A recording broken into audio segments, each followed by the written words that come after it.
Today, I'm going to see if I can beat Pokemon Platinum Hard Mode. So what does Hard Mode actually mean?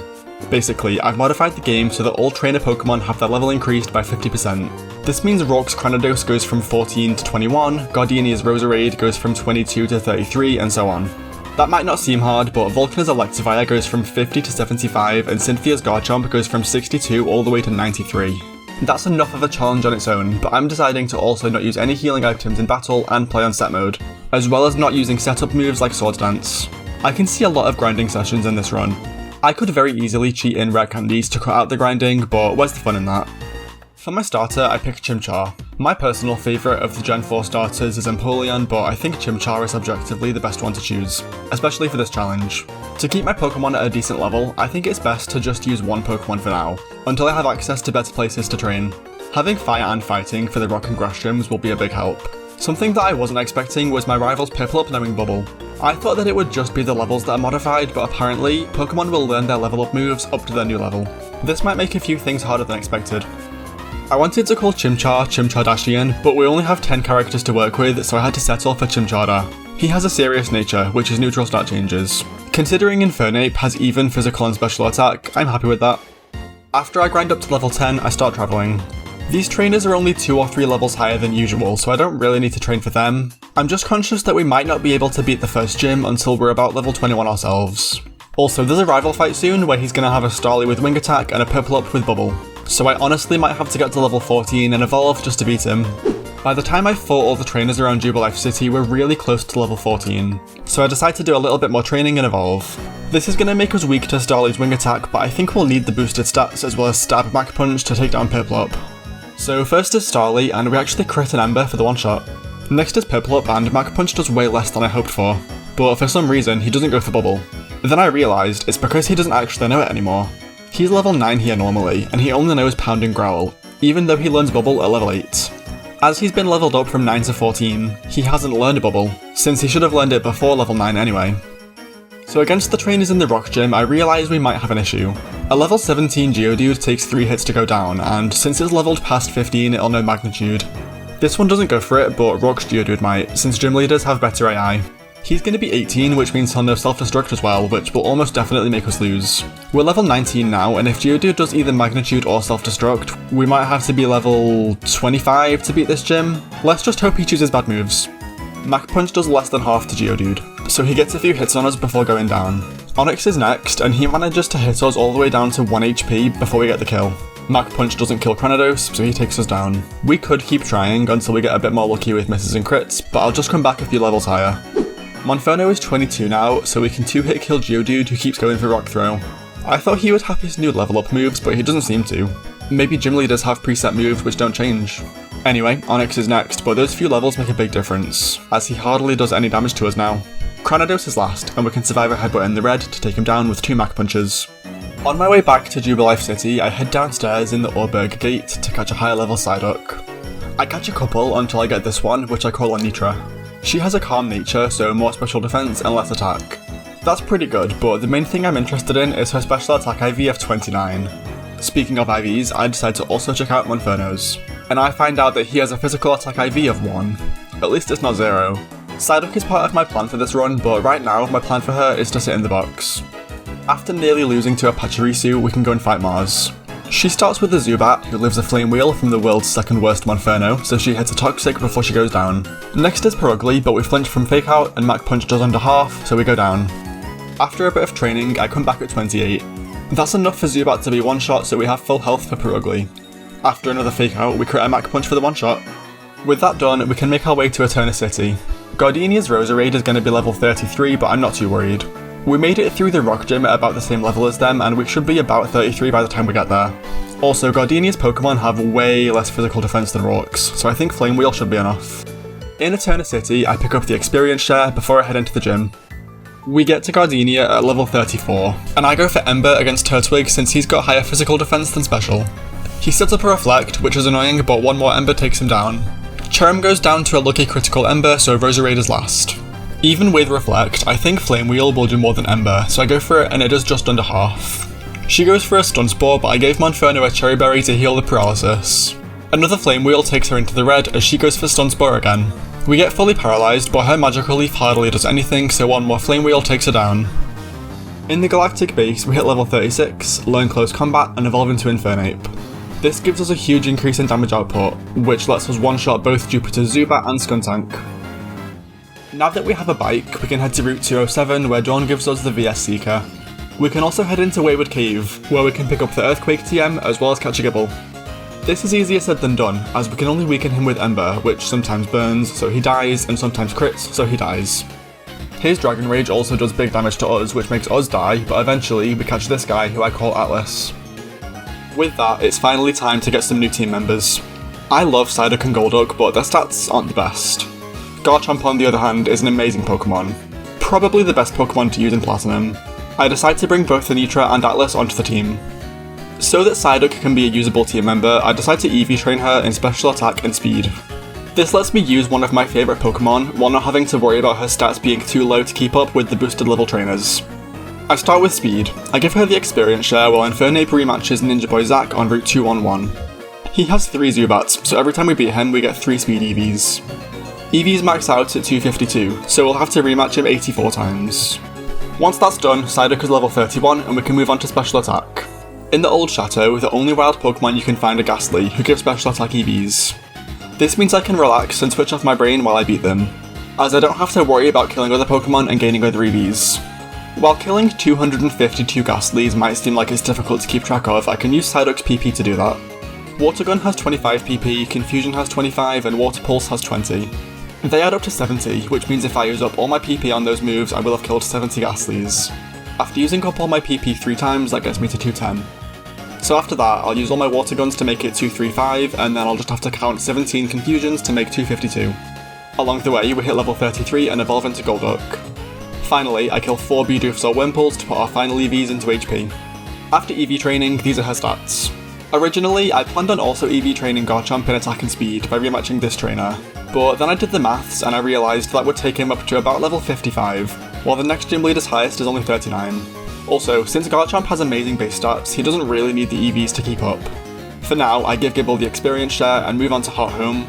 I head straight into the gym, but the trainers don't stand a chance. Let's see how Fantina goes. She starts with Duskull and a Water Pulse actually doesn't get the kill. Thankfully she does hardly any damage with a Shadow Sneak, so she goes down. Next is Miss Magius and a Water Pulse does about half.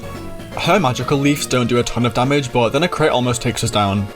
We hang on and take her down with a few more. I gave Golduck the Shell Bell by the way, to help us regain some health.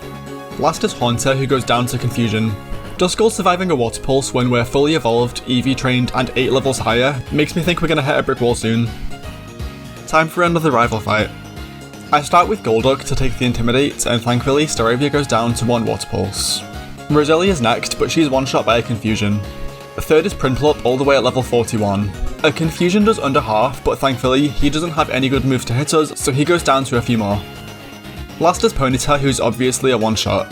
Once these guys evolve and get some good moves, I can see them giving us issues. While I'm travelling, I fight as many trainers as I can. Maylene's Lucario will be level 48, which means my level advantage lasted about 2 minutes. Thankfully we have close combat on Infernape, and there's a few TMs I can pick up soon, which should give us a few more options for that fight. Along the way, Gibble evolves into Gabite. Unfortunately, it's going to take a few more levels for him to be usable. So when we get to Veilstone, I pick up TMs for Fire Blast and Focus Blast. I teach the former to Infernape and the latter to Golduck. On the off chance they actually hit, they're pretty good moves. They're both super effective to Lucario and they're better than Scratch and Mach Punch, so they hopefully should come in handy. Let's fight Maylene. She starts with Meditite and we lead Golduck. She does some damage with a Fake Out and lives a Water Pulse, which lets her lower our speed with Rock Tomb. Thankfully we're still faster as Water Pulse takes her down. Next is Lucario. She hits a Force Palm, which does good damage and gets the Paralysis, but we manage to hit our Focus Blast, which leaves her with a Sliver. She Drain Punches on the next turn, but we just hang on and take her down with a Water Pulse. Last is Machoke. I let Golduck go down here so I can get a safe switch into Infernape. We get lucky and hit Fire Blast as Machoke decides to waste his life going for Focus Energy, and next turn we take him down with Close Combat. So I fight all the trainers on the way down to Pastoria, and I also travel all the way west up to the Trophy Garden and fight those trainers too. That gets Infernape to level 48, Golduck to 50, and Gabite to 39. Wake's Floatzel will be 56, and we don't have a single super effective move against any of his Pokemon, so this might seem hopeless, but I have a plan. To beat the Water Gym, I'm gonna use my Fire type. Don't laugh, just stay with me. Infernape can learn Grass Knot via the TM from Gardenia, and Thunder Punch from the Move Tutor on Route 212. By starting the battle with Golduck, we can take the Intimidate from Gyarados, let Golduck go down, and then bring in Infernape to finish the fight. I'm hoping that'll work, but considering the level difference, I can't be sure. Before we can head into the gym, we have to fight Barry. He starts with Staravia, who gets hit into the red as he goes for a double team. Then we miss, and he goes for Endeavour and Quick Attack to take us down. That exact same thing happened to me like 2 videos ago. Thankfully, Infernape is able to come in and connect with a Flame Wheel. Next is Prinplup, who we almost take down with a close combat, but he just lives and goes for Growl for some reason. Why does he even have Growl? Some trainers seem to have updated moves as their Pokemon level up, and some trainers seem to keep the same moveset they normally have. I really don't understand how this works. Anyway, Ponyta and Roselia go down to 1 hit each. Against Wake, we start with a Nitra, and Confusions don't do very much, but neither do his bites. Thanks to a crit, we actually almost take him down, but he gets the kill first. I bring in Infernape as he heals, and a 4 times super effective Thunder Punch doesn't get the kill. At least we outspeed him. Next is Quagsire, and thankfully a Grass Knot takes him down in 1 hit. Last is Floatzel. We outspeed, and a Thunder Punch does just over half. He heals from his berry, and it looks like if we're lucky, 1 more Thunder Punch might just get the kill. But he crits a Brine to take us down. I'm not sure if a non-critical hit would have killed us, but he's got priority Aqua Jet anyway, so that's unfortunate. I bring in Gabite, but he obviously goes down to an Ice Fang. Next time, I start with Gabite against Gyarados. If I keep Golduck alive, we might be able to use her to squeeze out a win against Floatzel. Unfortunately, Gyarados is faster and one-shots Gabite with Waterfall. I bring out Infernape, but just like last time, Thunder Punch misses the kill. We somehow manage to survive his Waterfall, and thanks to him healing, we can regain some good health from the Charbel as we take down Gyarados and Quagsire. But then Floatzel comes out and takes us down with Aqua Jet. Maybe Golduck can 1v1 Floatzel? I go for Confusion, but he's faster and his crunches do a lot more damage than we're doing. We get a lucky Confusion, and we might have been able to take him down, but Awake has another Hyper Potion. Well, time to train. I'm not great with damage calculations, but I'm pretty sure that with a few more levels, we can make it so Waterfall only has a 6% chance to kill Gabite. I train against this collector on Route 214. He's got a full team of 6 Pokemon, so we get decent experience from him. Gabite has gone from level 41 to 45, and we survive Waterfall, but we flinch. Gabite has gone from level 41 to 45, and we survive Waterfall, so we manage to hit a Dragon Claw before going down. This lets Infernape get to Floatzel at full health. I misclick and go for Grass Knot, but it does about the same damage as Thunder Punch. And Floatzel still takes us down. I'll go and train Infernape up a few levels. Then maybe we can either one-shot with Thunder Punch or survive an Aqua Jet. So Infernape is level 55 now. Thunder Punch does good damage, but we're still not strong enough to take him down. Gabite is only 3 levels away from evolving, so maybe if we can get him into a Garchomp, he'll be able to outspeed. Or maybe he won't go down to an Ice Fang. I can train up 3 levels quite quickly, so I'll go and get him to evolve and come back. Oh, or we could just get a crit with Focus Blast on Golduck. I knew I liked you for a reason. With the 5th gym badge, we can head to Celestic Town where we can get Surf as well as the choice specs. Now, I can go to the Fuego Ironworks where I can pick up a Flamethrower TM for Infernape. While fighting the rest of the trainers around Celestic Town, Gabite reaches level 48 and evolves into Garchomp. He's a much lower level than the rest of the team, but Garchomp is an absolutely incredible Pokemon, so it doesn't really matter. For the second to last rival fight, Barry starts with Staraptor and I lead a Nitra. I've taught her Ice Beam, which I bought from the game corner, and it's enough for a 1-hit kill. Next is Roserade, so I switch to Infernape and she goes down to a Flamethrower plus a Lucky Burn. Next is Empoleon, and thankfully he's a Steel type now, so he goes down to a close combat. Heracross lives a Flamethrower, but Aerial Ace misses the kill, so he goes down too. Last is Rapidash, and he lives a close combat, but his takedown takes him down as well as Infernape. We still have Garchomp in the back, so that counts as a win. The next gym leader is Byron, and his Bastiodon will be level 62, but I'm not worried. He has Steel, Rock, Ground and Electric types, and we have Fire, Fighting, Water and Ground. But I still decide to do a little bit of training in the Iron Islands. Candace's Frostlass will be 66, and Sirius's Weavile is going to be 72, so I could do with a few more levels. For grinding so far, I've only been rematching trainers since they're so much higher level than the wild Pokemon, but this is a pretty good place to grind.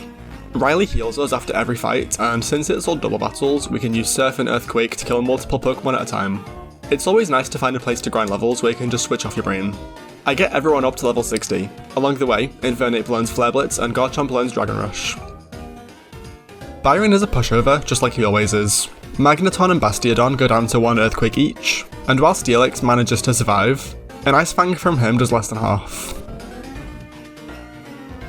This lets us go straight to the fights against Commanders Saturn and Mars, both of which are swept quite easily with a Nitra.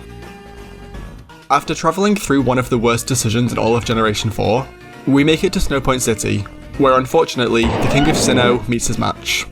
This means for the fight against Candace, we're only really going to have 2 team members. But I think I should only need one of these guys. Can you guess who? With max speed EVs and the choice specs, Infernape is able to outspeed and one-hit kill every member of Candace's team. Things could have gone a bit south if Abomasnow came out before Frostlass, since that would activate Frostlass's ability Snowcloak, giving her a chance to dodge our attack and kill us with Psychic. We can use Rock Climb outside of battle now, so I head to Route 211 to pick up the Psychic TM for Golduck. Now we have to head through the Team Galactic base, which finishes with a fight against Cyrus. But then we fight him again about 10 minutes later, so I might as well just show you that one. Before that is the double battle with Mars and Jupiter, where your rival does pretty much nothing until Munchlax dies. Fortunately, he counts as a trainer, so his Pokemon will have that level boosted. Unfortunately, even at level 60, Munchlax still does nothing. I start with a Nitra who's holding a choice specs and she goes for Surf. This does over half to everyone on the field, but the Bronzors set up Reflect and Light Screen. After a useless Screech from Munchlax, everyone goes down to a second Surf. This brings out Mars's Perugly, Barry's Rapidash and Jupiter's Golbat.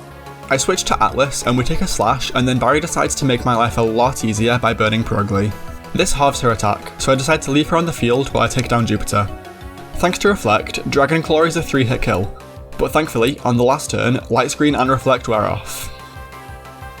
This brings out Jupiter's Skuntank, but I don't want to go for super effective Earthquake as the damage will be split 3 ways. A Dragon Rush does over half, and Barry decides to be amazing once again by bringing out Staraptor. This lets us go for Earthquake on the next turn to take down Skuntank and bring Perugly into the red, where Staraptor can finish her off. This just leaves Golbat, who goes down to a couple of hits. After travelling through the Distortion World, we can fight Cyrus. To be honest, I don't have a plan, so I'm just gonna wing it. I don't understand the AI behind how enemies choose which Pokemon to send out next, so I can't really put a plan together. I start with Golduck as he leads Houndoom. A Surf takes him out, and next is Gyarados. I didn't really know what to do here, and I didn't have his movesets to hand, so I switched to Infernape, who takes a really strong Earthquake but just lives. I got rid of Thunder Punch, so all I can really do is go for a Flare Blitz as we go down. I bring out Atlas, and Ice Fang does really good damage and gets the freeze. Thankfully, we defrost as Cyrus heals, so another Dragon Rush hits him to about half. I go for Dragon Claw here, so I don't miss, and we actually crit to take him down. This brings out Weavile, who kills us with Ice Punch. My last Pokemon is a Nitra, but since we have the choice specs, I have to go for Surf here. We just survive 2 Night Slashes, and our second Surf takes him down. Last is Honchkrow, and he lives a Surf to finish us off. Well, that wasn't awful. We took down most of his team, and I've got a few small tweaks to my strategy which could help us to just get the win. So it starts off the same, but this time, against Gyarados, I switch to Garchomp. Dragon Claw does just under half, but an Ice Fang misses the kill, so we get him into the red. Atlas goes down here, but that's part of the plan, as it gives us a free switch to Infernape. As Cyrus heals, I go for a Thunder Punch, which I've retaught from the move tutor. And I've given Infernape a magnet to hold too. This lets us take down Gyarados. Or maybe not, that's fine. We outspeed, so we take him down on the next turn. I go for Thunder Punch on Crobat just to gauge damage, and it does over half. I need to keep Infernape healthy for Weavile, so I switch to Golduck, who gets taken down by a critical hit Cross Poison.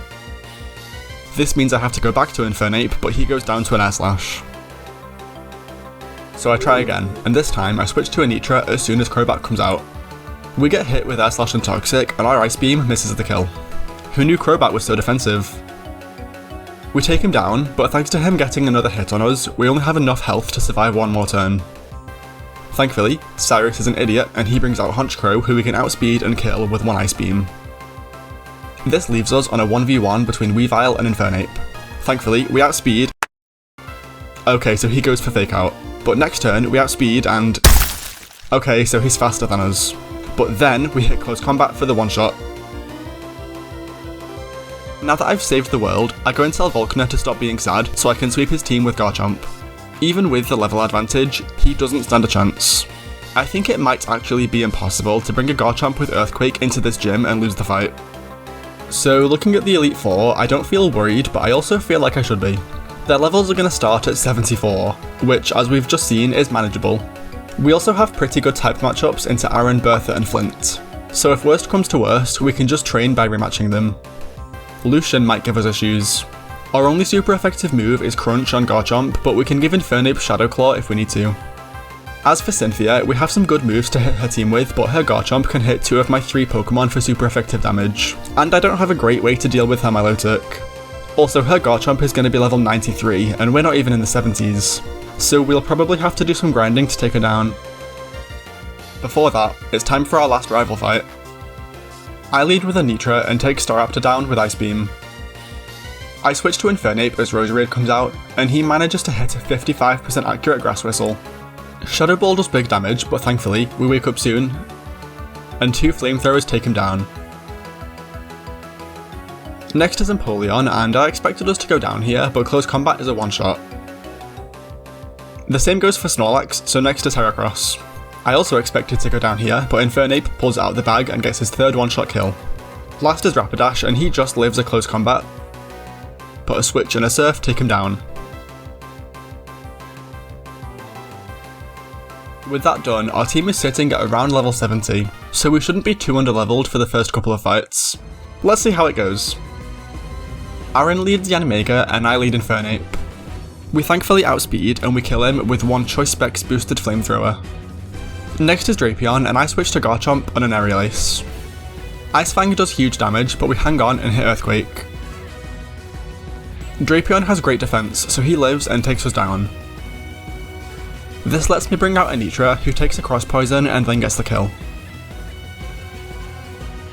Heracross comes out next, and I don't want Infernape to take damage on the switch, so I just go for Psychic as he takes Golduck down.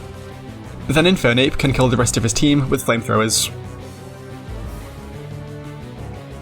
It's at this point I realise I only have 1 revive, so I let Infernape die to Bertha, stock up, and come back.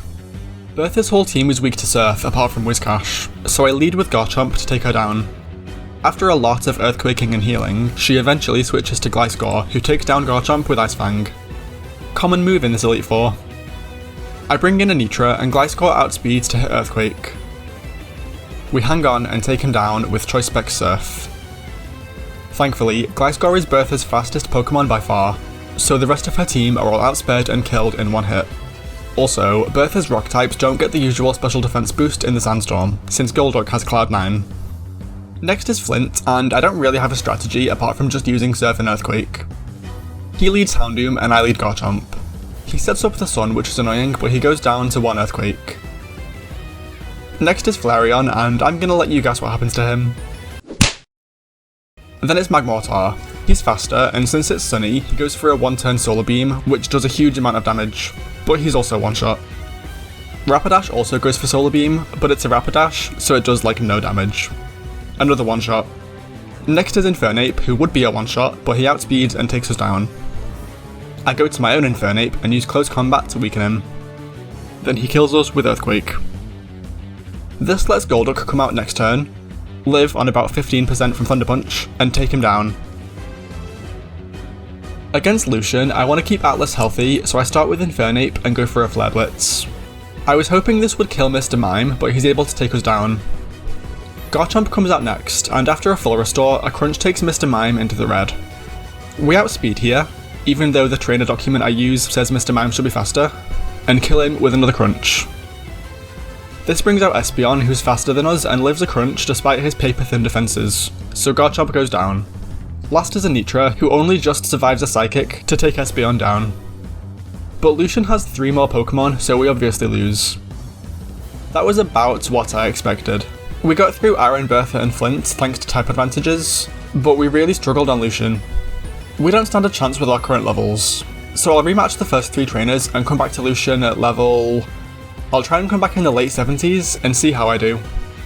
I come back after 5 or 6 rematches with the whole team around level 77. Garchomp outspeeds Mr. Mime, and he's holding a black glasses to boost the power of Crunch. This gets us a one-shot, but Espeon is still faster than us, and Crunch leaves him on 1 HP. After he heals, Crunch is a one-hit kill.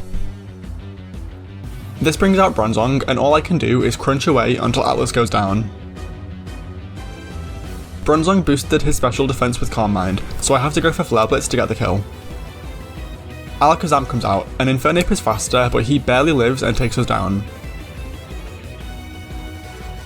Alakazam dies to burn, so Golduck comes out at full health for Gallade.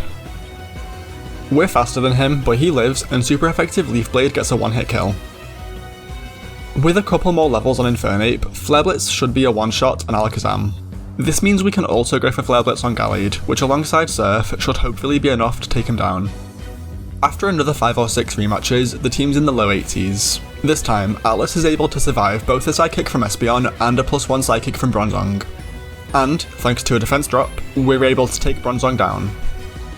But that ultimately doesn't matter, since Alakazam is faster, and we only have 12 HP. I bring out Infernape and I click Flare Blitz.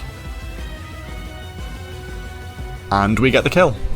This lets us also Flare Blitz Gallade, which takes out most of his health, and after Infernape goes down, Golduck can come in, outspeed, and finish him off with Surf.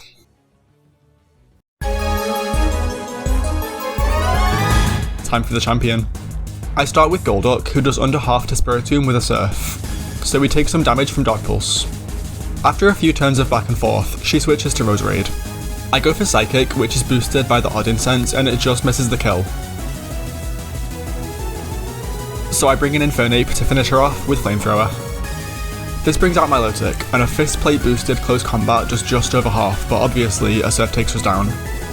We've only killed one of her Pokemon, and I'm already down to my last. Cynthia brings out her Garchomp, and she misses Dragon Rush so we can hit Dragon Claw, but Cynthia wins the Garchomp face-off. Okay, that attempt was mostly just so I could gauge damage and see what happens. This time, I start with Garchomp, who takes down Spiritomb in 2 hits. This brings out Cynthia's Garchomp, who misses Dragon Rush, but we hit ours for about 75%.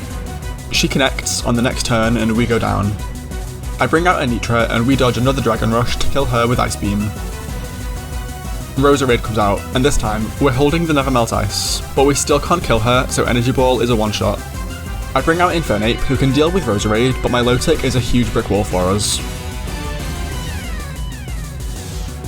I try again. She misses Dragon Rush again, and we hit again. We're holding a Dragon Fang to boost the damage by 20%. But she's just strong enough to survive. Her next Dragon Rush gets the kill on Atlas. Infernape comes out and outspeeds to take Garchomp down with close combat. This brings out Milotic, so I switch to Golduck, who takes a Surf and goes for a Psychic and Focus Blast before going down to Mirror Coat.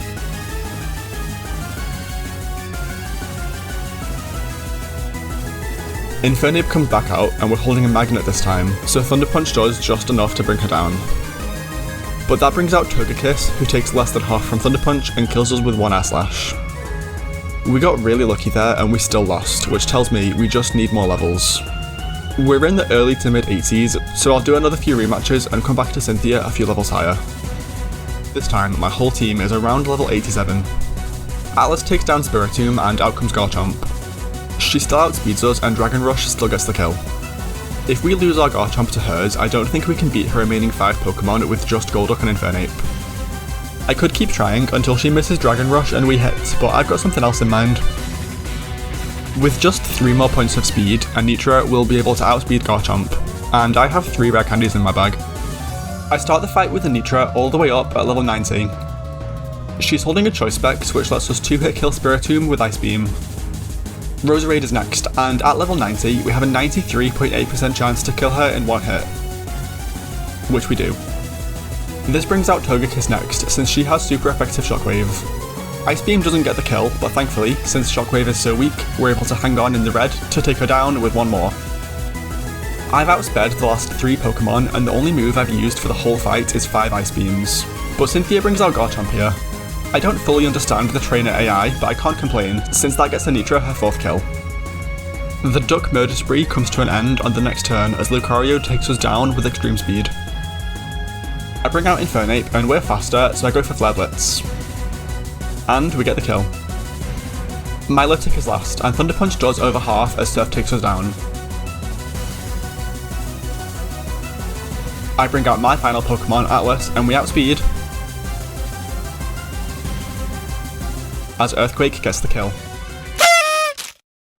This playthrough was one of the most fun times I've had playing Pokemon recently. It's interesting to be able to use really strong Pokemon like Garchomp and not just sweep the whole game. I don't normally use overpowered Pokemon that much, so it's been a nice change of pace. If you enjoyed the video, please consider hitting like and subscribe as it really helps out me and my channel. Also, leave a comment to let me know if you want to see more hard mode videos. I was thinking about maybe doing Crystal, Fire Red or Emerald next. Let me know what you want to see. Thanks for watching and hopefully I'll see you next time.